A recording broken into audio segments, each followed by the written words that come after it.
एक साहूकार के 7 बेटे थे। उसके बड़े बेटे की शादी हो चुकी थी, पर वह अपनी बहू को अभी तक घर नहीं लेकर आया था। उसके सातों बेटे अलग अलग चूल्हों पर अनाज को बिना साफ किए ही उसका भोजन पकाकर खाते थे। साहूकार ने एक दिन सोचा कि अपनी बड़ी बहू को घर लेवा लाऊं। ऐसा सोचकर वह अपनी बहू को दिवाली से कुछ दिन पहले घर लेवा लाया। बड़ी बहू ने घर आकर देखा कि 7 अलग अलग चूल्हों पर भोजन पकता है। तब उसने साहूकार से कहा, पिताजी, अगर आप मेरी एक बात मानोगे तो ही मैं यहाँ रहूंगी, अन्यथा मैं घर छोड़कर चली जाऊंगी। साहूकार ने कहा, बहू, तू जैसा कहेगी मैं वैसा ही करूंगा। तो बहू ने कहा, पिताजी, घर में 7 चूल्हे नहीं रहेंगे, मैं इनका एक चूल्हा बनाकर इस पर सबके लिए भोजन बनाया करूंगी। साहूकार ने हाँ कर दी। इसके बाद बहू ने 7 चूल्हों से एक चूल्हा बना लिया। वह अनाज साफ करके भोजन पकाने लगी। तब सब बेटों ने कहा कि यह तो अनाज बर्बाद कर रही है, पर जब सबने भोजन किया तो उन्हें वह बहुत स्वादिष्ट लगा। अब घर पर रोज इसी तरह का भोजन पकने लगा। कुछ दिन बाद एक चील रानी का नौलखा हार लेकर उड़ गई। उसने वह हार उस साहूकार की छत पर डाल दिया और वहां पर पड़ा मांस का टुकड़ा उठाकर ले गई। उस समय राजा ने मुनादी करवा दी कि जो कोई भी रानी का नौलखा हार ढूंढ कर लाएगा उसे मनचाहा इनाम दिया जाएगा।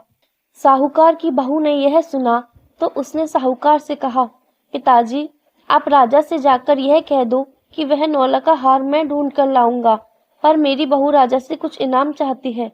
तब राजा ने कहा, तुम्हारी शर्त स्वीकार है।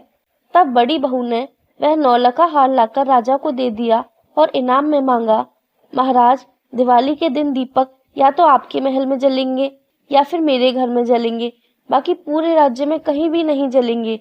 राजा ने उसकी शर्त मान ली।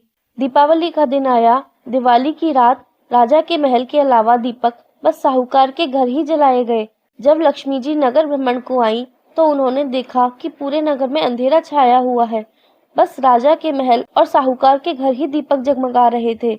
तब लक्ष्मी जी साहूकार के घर का दरवाजा खटखटाकर बोली, दरवाजा खोलो, राजा के महल में तो नित्य ही मेरा वास है और राज्य के केवल इसी घर में दीप जगमगा रहे हैं। साहूकार की बहू बोली, मैं दरवाजा नहीं खोलूंगी। अगर आप चाहती हो कि मैं दरवाजा खोलूं तो आपको मेरी एक बात माननी पड़ेगी। तब देवी लक्ष्मी बोली, बोलो, तुम क्या चाहती हो? तब बहू ने कहा, मैं चाहती हूँ कि हमारी आगे की 7 पीढ़ियों पर आपकी कृपा दृष्टि सदैव बनी रहे। तब लक्ष्मी जी बोली, अरे, मैं ये कैसे मान सकती हूँ? मैं तो घर घर घूमने वाली हूँ, मैं एक जगह टिककर नहीं रह सकती हूँ। तब साहूकार की बहू ने दरवाजा खोलने से इनकार कर दिया। फिर लक्ष्मी जी बोली, जैसी तुम्हारी इच्छा, मैं तुम्हारी आने वाली 7 पीढ़ियों पर अपनी कृपा दृष्टि सदैव बनाकर रखूंगी। तब साहूकार की बहू ने दरवाजा खोल दिया और देवी लक्ष्मी का स्वागत तथा पूजन किया। जैसी माता महालक्ष्मी ने साहूकार पर अपनी कृपा दृष्टि की, वैसे ही सब पर करती रहे। जय माता महालक्ष्मी।